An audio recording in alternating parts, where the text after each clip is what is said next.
We are standing in the shadows of the LoC.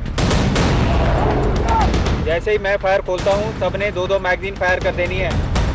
Movement of 5 terrorists.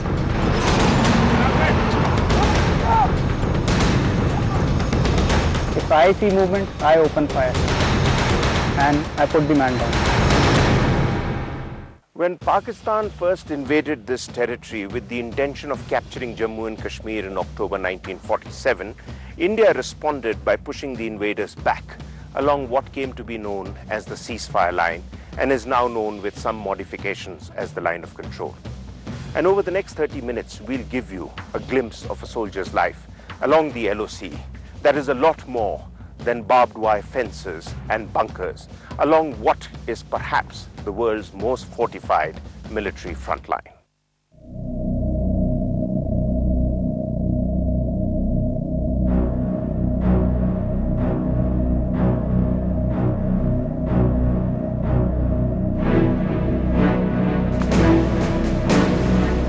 It's only a little taller than a soldier, but it walls out Pakistan-occupied Kashmir. It's just a fence, but it seems to be wired with a sixth sense, for it can see, hear and feel that which no ordinary person can. It stands as a divide between Kashmiris, yet it seems to cut across the toughest of terrains, through mountains, valleys, passes, gorges and ravines.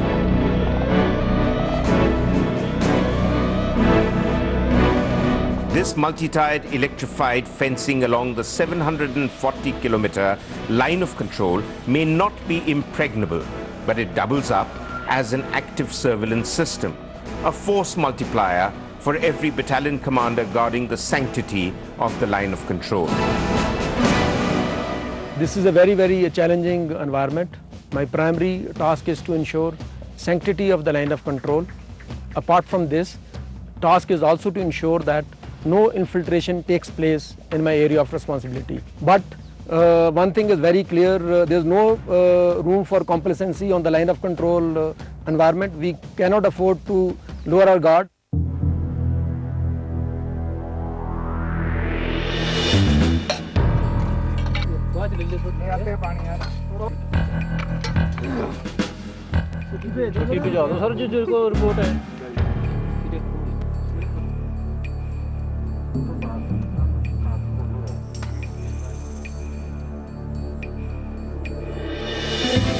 Ceasefire or not, every day at dawn, dusk, or at an unscheduled time, all personnel at most forward posts are drummed out for a stand to arms.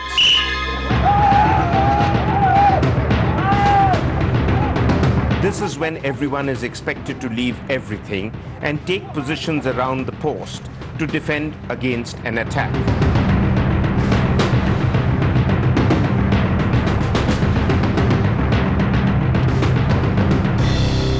Commonly called stand to, every soldier runs to his pre-assigned position. This is where he would have to go when attacked by the enemy.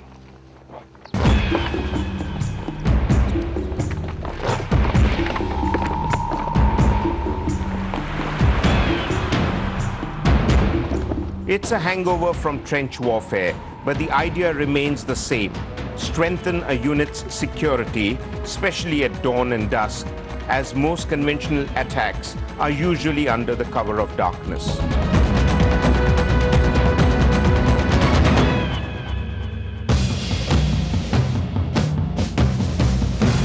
This soil along the line of control is sacred for India's soldiers.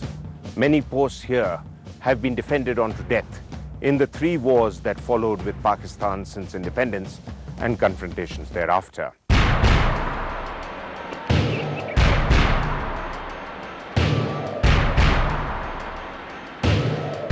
And the infiltration continues as militants still trickle in, especially in the summer months when the snow melts and the passes open up.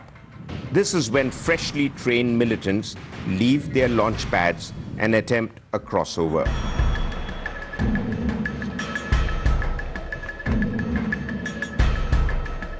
It's only natural then for infantry battalions all along the line of control to spruce up their patrols.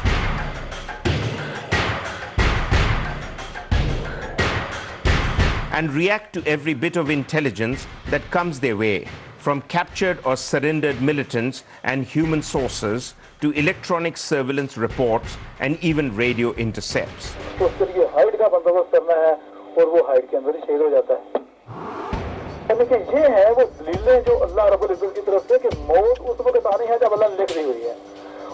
There are many false alarms and they come in all languages: Kashmiri, Pashto, Punjabi and Urdu.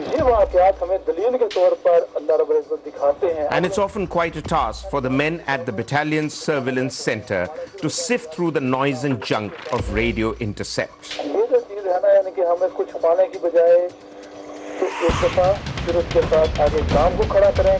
But every once in a while, a genuine militant exchange flows through the radio waves and gets the battalion cracking. Within minutes, the commanding officer is appraised of the latest development. वहाँ पे शेरा कोई खबर मिली? मैंने अब तक alpha 9 के 3 message intercept किए हैं। उसके हिसाब से हमारे इलाके में infiltration. And soon, every company and every platoon on every spur and every post around the suspected area is alerted. आप पूरा अलर्ट रहें और कोई भी इंटरसेप्ट मिलता है तो हमें फौरन इत्तला करें। The first ones to invariably answer the call of duty on such occasions are the Ghataks led by Major Amit Bedi. And if this morning's radio intercept alerts are to be believed, then tonight this platoon's regular ambush patrol would be anything but regular. अभी खबर आई है battalion headquarter से कि आज खूनी नाले के पास से इन्फिल्ट्रेशन होने की आशंका है। जहाँ पे हम रेगुलर साइट पे एम्बुश लगाते हैं, आज रात को भी वहीं पे एम्बुश लगाएंगे। The Ghataks are being tasked to set up an ambush along a dry riverbed near the fencing. Route होगा, यहाँ से चलेंगे गली से चलेंगे मज़ार के ऊपर से होते हुए, जंगल वाला रास्ता पकड़ेंगे और जो पीला सा पत्तों वाला पेड़ है वहाँ पे जाके रुकेंगे। The men are divided into their regular buddy pairs by the young officer. Rashpal, आपकी पार्टी रहेगी मेरे नीचे, ठीक है? दाहिनी तरफ रहेगी मेरे। गगन, मेरे साथ रहोगे तो। He is the brain behind the attack and chalks out the expected choreograph of the ambush. Fire सबसे पहले मैं खोलूंगा। भागते हैं तो क्लेमोर इनिशिएट करनी है, बचना कोई नहीं चाहिए वहां से। The entire team seems familiar with the contours of the intended killing spot and don't find it difficult to mentally position themselves there. आप लोग दोनों नाला जहां मुड़ता है नीचे, वहां पे झाड़ी वाले इलाके में 2 claymore mine. This is daily routine, yet every detail is discussed. Radio set पे फ्रीक्वेंसी क्या लगाई है? Radio frequencies are rechecked and all doubts are cleared. किसी का कोई शक या सवाल? हाँ सर, सर्च रात को की जाएगी या दिन में? रात को सर्च नहीं होगी, रात को वहीं बैठेंगे और सुबह करेंगे सर्च। ठीक है सर। 20 मिनट बाद हथियारों का इंस्पेक्शन, नाइट विजन इक्विपमेंट का इंस्पेक्शन, उसके बाद मूव करेंगे। Soon, it's time for a final weapons check before the ambush party sets out for the night.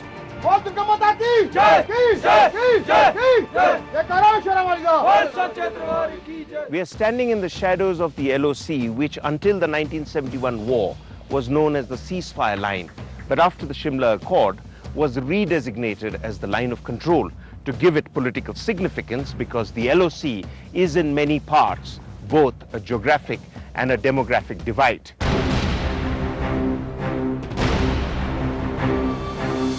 As the patrol party heads out towards their ambush location, it's a long trek through tough mountain country. They're careful enough, though, to pick unused tracks as they silently negotiate steep slopes and ravines along the fencing. At times, it's not unusual for them to cross over because, contrary to perception, the fence is not continuous and does not always lie on the line of control. Here, for instance, it runs 3 to 5 kilometers within the LoC and sometimes takes a break in deep gorges and inaccessible peaks. No wonder It is often said that the terrain and not a signed document determines where the fence lies.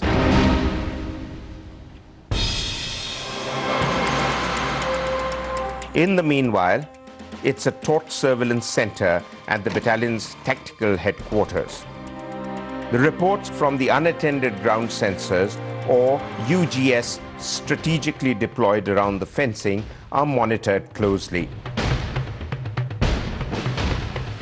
Although these sensors perk up with pressure, seismic vibrations, magnetic and passive infrared radiation, the UGS expert is trained to analyze the reports and filter out false alarms.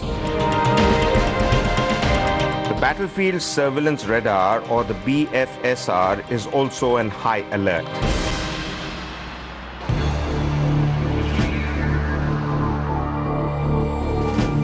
While the men at the TAC headquarters gear up to act on their intelligence reports, Major Amit Bedi and his Ghataks get ready to lay their ambush.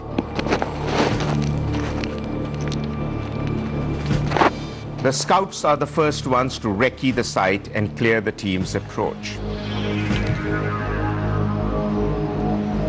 The rest of the team are soon directed to their positions by Amit, who makes sure the killing spot is well covered by his men.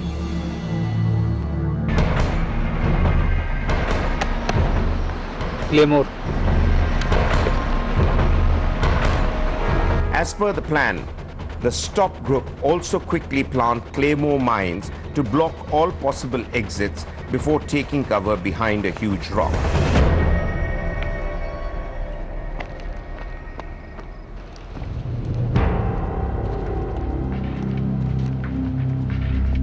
Once the ambush party is in place, it's a wait and watch game. With handheld thermal imagers and other passive night vision devices, the team is equipped to turn night into day.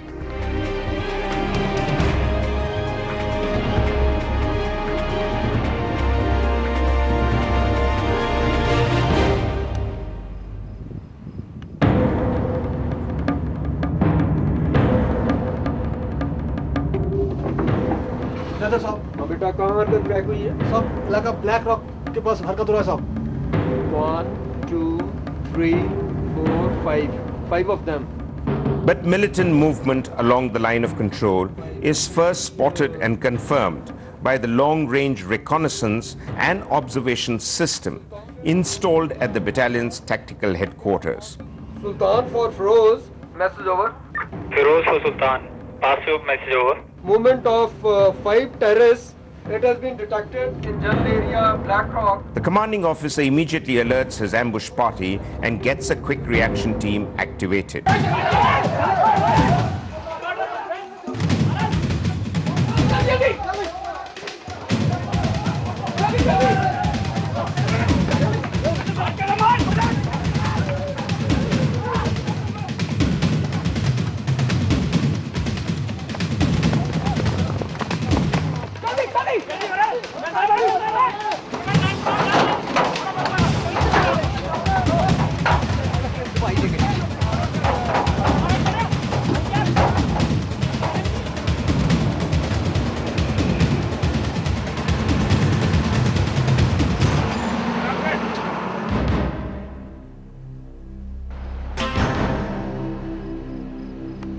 The scouts too spot their victims and mpquickly pass on a coded radio message to their commander.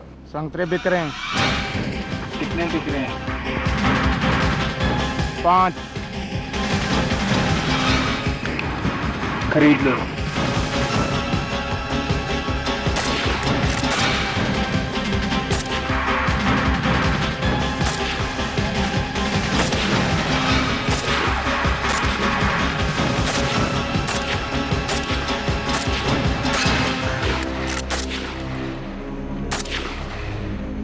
You've just come back from an ambush which was laid very close to the line of control and the fencing.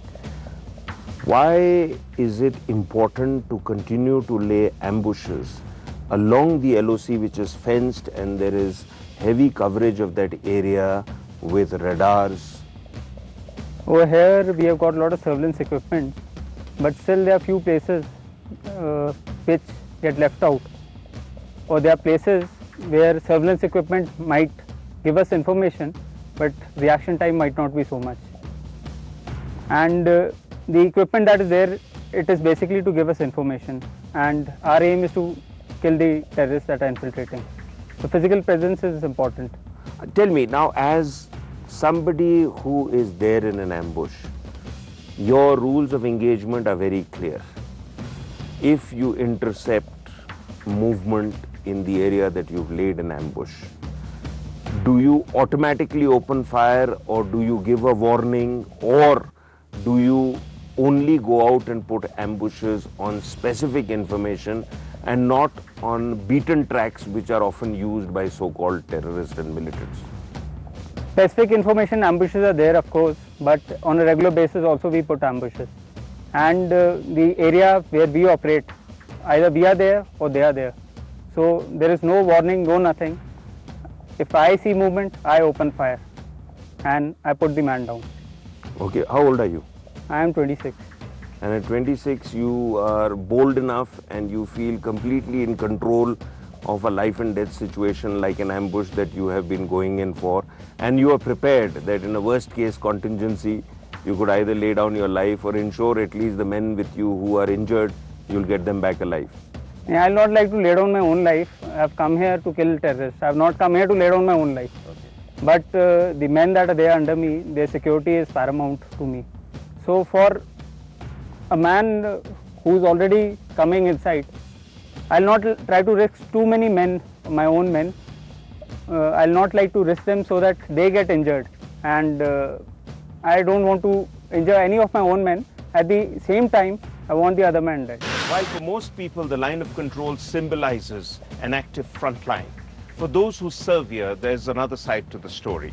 For one, it is to keep the electrified fencing all along the 740-kilometer divide in shipshape, and the other is to provide ammunition and rations to far-flung posts, sometimes isolated for days at an end, reminding us of the old adage that an army moves on its stomach. With the passes opening up in summer, it's time for all the infantry battalions along the line of control to start stocking up their high-altitude posts for the winter months.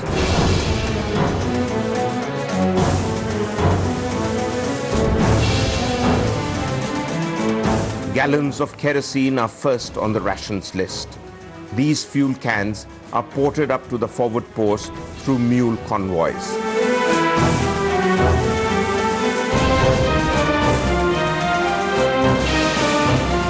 It's a hard life for the porters and the soldiers as they trudge up almost 40 kilometers every day in this tough terrain.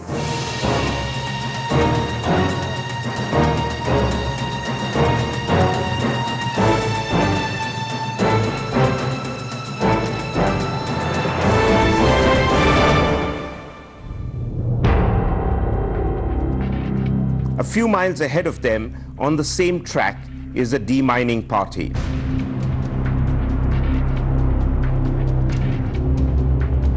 Their job is to scan and dig out mines planted by the infiltrators.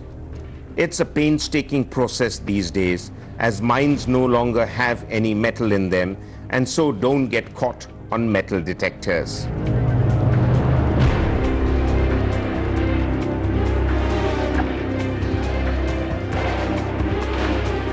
The only option then is to manually probe the entire track.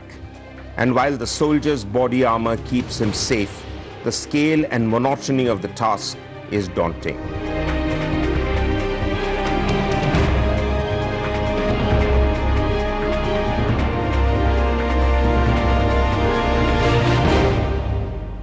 One of the biggest responsibilities of officers on front lines like the line of control is to ensure that the logistics is well looked into, the logistics aspect, rations, ammunitions, food supply, health care, welfare of troops.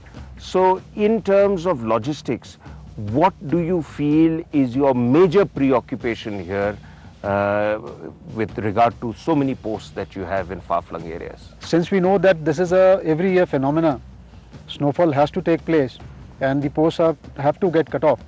So the major task of our unit in this area is to stock them early, which we call as the advanced winter stocking.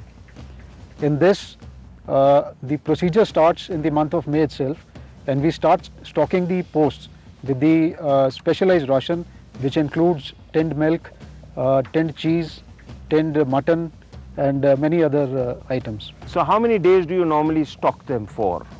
Winter stocking is for what, 2 months, 3 months? What is the time period? Sir, it varies from post to post, but the duration is from 90 to 120 days. While on many parts of the LoC, Indian and Pakistani troops confront each other, often in eyeball-to-eyeball contact, here at Chakandabag, just a kilometer short of the LoC, Indian and Pakistanis, but this time civilians, would be embracing each other.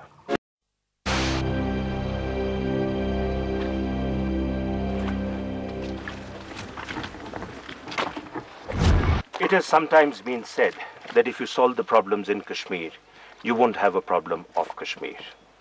And for the next half hour or so, we'll take you beyond Srinagar to the furthest reaches of the line of control along the Jhelum Valley, to show you that these very soldiers that carry Kalashnikovs in one hand are with the other hand winning over the hearts and minds of the Kashmiri people, remaining alert constantly to the threat of cross-border terrorism and militancy. Once upon a time, almost 80,000 troops exchanged over 400,000 rounds of bullet fire every month across the line of control. Today, with increased surveillance, the gunshots may be sporadic and intermittent, but the militants still trickle in with the same old agenda to bleed India through 1,000 cuts.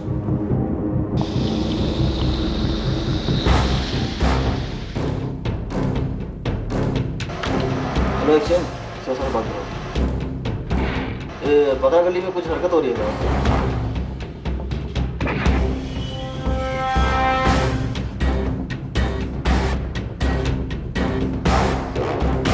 बकरा गली में set किया हुआ है sir I can see 3 of them. Inform Pandey to activate his all ambushes. They should be alert. At headquarters such as this, high-level technology and surveillance devices that lie behind me allow a battalion commander to keep track of every valley, every spur in his entire operational area, which could be as far as 10 kilometers away. And this allows them to track militant movements and to lay specific ambushes when it is required. 2 ambush आई, मैं ambush लेके जा रहा हूँ 21 number पे। हाँ साहब। आप लेके जाओगे 23 नंबर पे। ठीक है साहब। तो सभी ambush में अलर्ट रहेंगे। सबके पास नाइट विजन इक्विपमेंट्स है? हाँ साहब। सब क्लियर है? हाँ साहब। रेडी हो जाओ।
Seems that life on a picket in the far-flung areas of Kashmir is all about patrolling and ambush. How long have you been in the valley? We are here from, I'm here from past 8 months or so. Okay, great. Where are you from? I'm from Bangalore. Gosh, it seems half of Silicon Valley seems to have arrived in the Kashmir Valley, is it? Yeah, like from Silicon Valley to the Kashmir Valley. We are still in the valley. Okay. I mean, do you have, in all these months that you spent in the valley, would you like to recount any special experience? What has it been like to serve here? Until few months back, I was at a post that was almost around 13,500 to 14,000 feet high. And I was there all along the winters, 4 months. And this time there was a record snowfall also. So it was a totally different kind of experience. I was there with 15 men of mine, and it was good. It was more against survival. Yeah, it was an experience about how much you can sort of take, your body can take and your mind can take, complete isolation, but you're still putting it up with a smile, is it? It's a very responsible job actually. You cannot just go to sleep. It's like stay awake to stay alive. You follow orders and don't question orders. It is for you to do and die, but not to question why. Right? Right.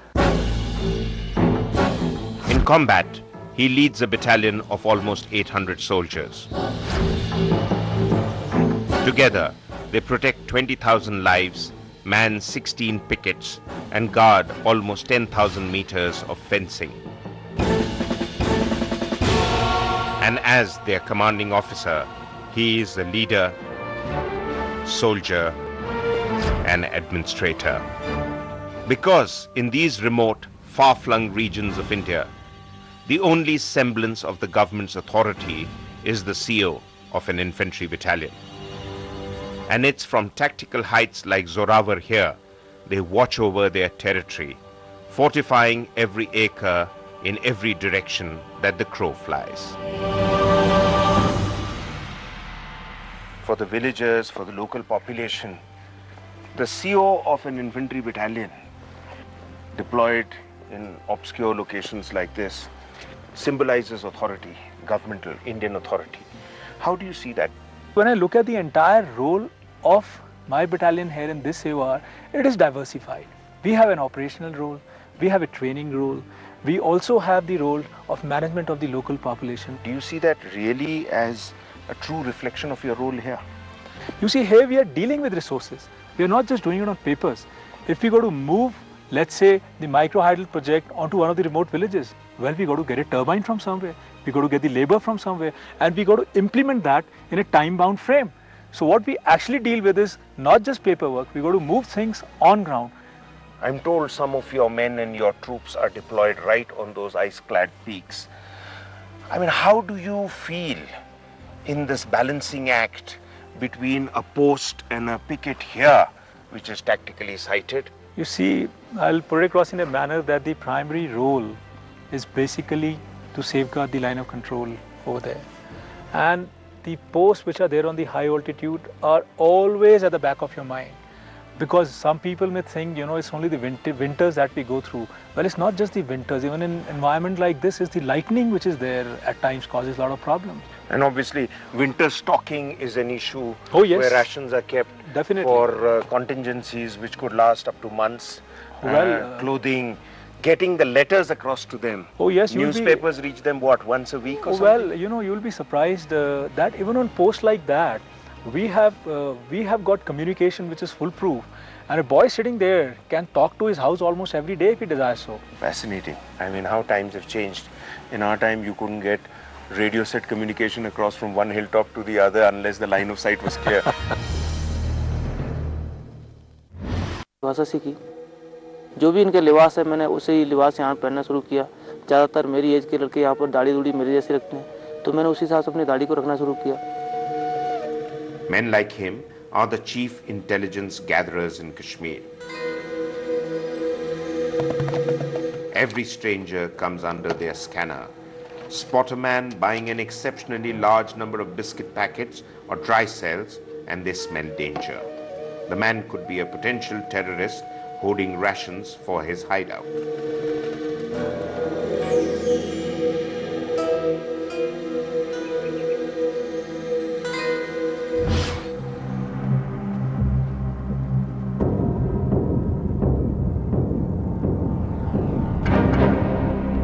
Every year, when the snow melts in summer, militant launch bases in Pakistan-occupied Kashmir swell up. They push forward their men across the 740-kilometer line of control, and infiltration touches a frenzied pitch. Information from captured and surrendered terrorists, along with human intelligence, suggests that almost 500 militants attempt to make their way into the valley each season. यहाँ से आए बोले कि वहाँ चलो पाकिस्तान में आपको वो दिखाएंगे पैसे दिए 5-6 महीने रहे वहाँ 5,000 रुपये वो दिया था बोला था बहुत पैसे आपको मिलेंगे वो करेंगे मकान बनाएंगे वो करेंगे आपको पैसे मिलेंगे आपको रफल दे देंगे अब वो करना ये करना. After the militants cross the LoC and before they reach their targets, they need to lie low for a while. And wooden huts known as dhoks in the mountains are their best bet. It's a convenient hideout as most of these dhoks are either abandoned or are temporary shelters used by shepherds to stack firewood in summer. So anything out of the ordinary at a dhok and the army springs into action. Yes? Good evening, sir. Ready. What's the news? There's an info from our source that there are militants. Move carefully. The first thing in my mind when I got the information was to make a very good plan so as not to allow these people to get away from that point. And the second thing in my mind was the safety of my men during the entire operation and the safety of the civilians who live around that area. Once you ensure that no civilians there. Yes, sir. Okay, sir. Okay, sir. अपने इलाके के हरनाट डोक area में कुछ militant छुपे हुए हैं. Once the lieutenant's request for a raid operation is cleared by his commander, the young officer gets down to brass tacks.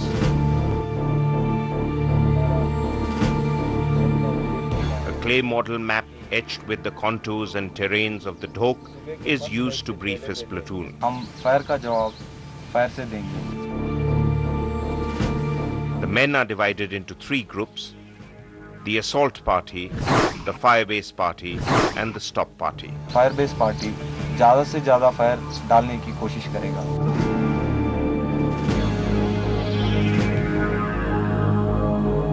कोई शक और सवाल?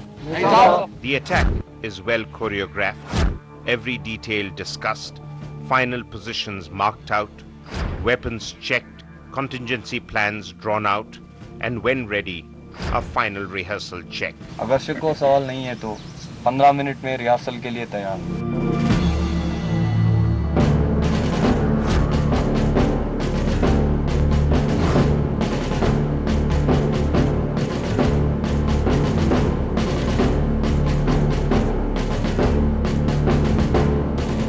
It's an attack from 3 sides.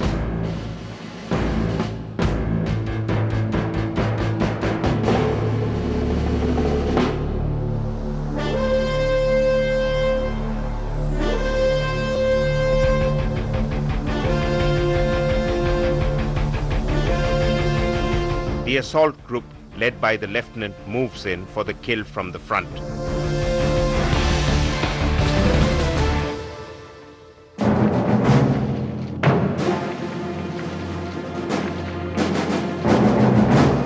The firebase party, with their rocket launcher, sets up fire support.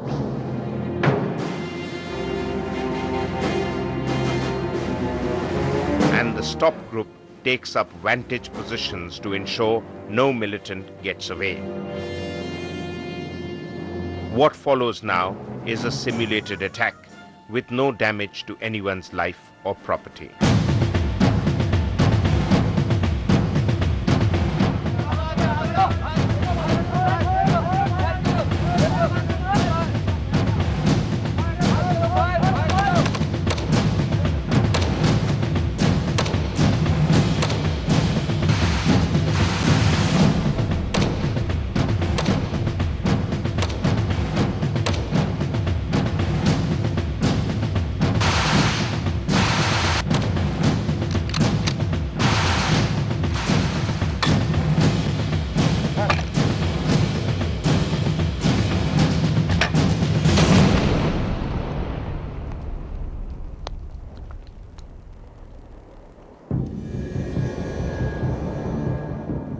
Low-intensity conflict operations have been rightly termed a blind man's bluff, because raids such as this require hard and accurate intelligence, immediate and simultaneous planning and coordination, and most importantly, clockwork precision in their implementation, with commanders all along under immense pressure to ensure its complete success with no damage to civilian life and property.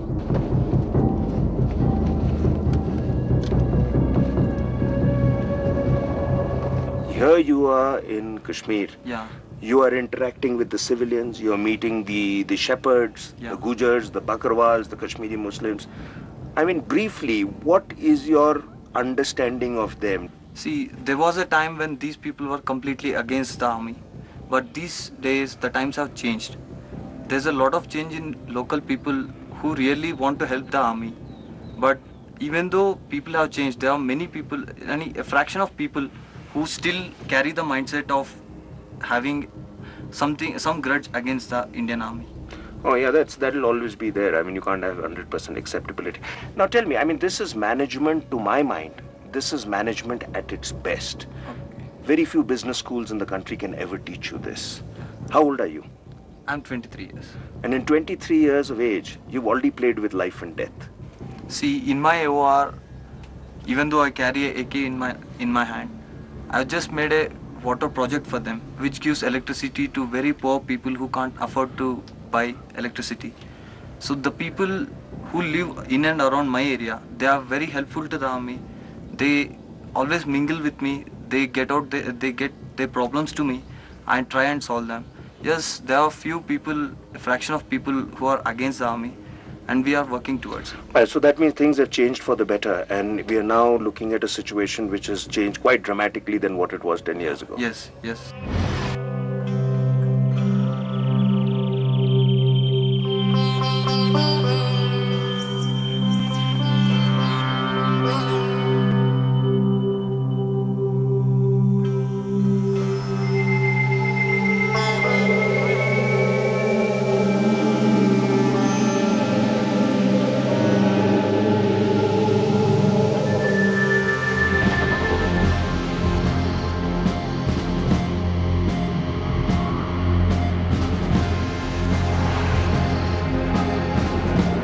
Today, all roads in the Kashmir Valley seem to lead to Command Post, the last Indian point at the line of control near Uri. But on this path of peace, from Muzaffarabad in Pakistan to Srinagar in India, lies the history of Kashmir and many a gallant deed. This road, like perhaps no other in the valley, has seen some of the fiercest battles ever fought between India and Pakistan since independence. It was here, along this road, that Lieutenant Colonel Diwan Ranjit Rai and his gallant men of the 1st Sikh first pushed off raiders. And then, closer home here, at the command post, Lieutenant Colonel Kaman Singh and his gallant men of 3rd Garhwal Rifles earned for themselves 1 Mahavir Chakra and 18 Veer Chakras when they defended command post unto death. That was the historic battle that turned the tide in India's favor in October 1947. And today, 58 years later, Kaman is synonymous with war and peace. This is where the voice of dissent gave way to the voice of reason, and the bus to Pakistan was born.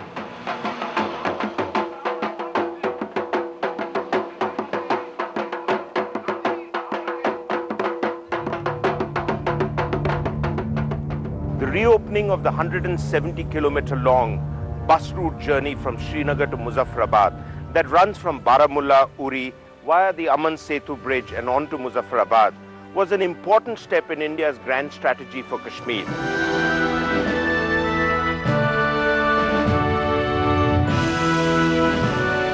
At a huge cost and on great security concern, it allowed Indian Kashmiris to meet up and see people from the other Kashmir.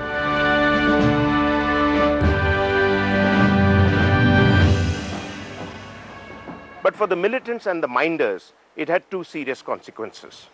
One, that Kashmiris in Pakistan-occupied Kashmir would get exposed to the better quality of life that India's valley has to offer.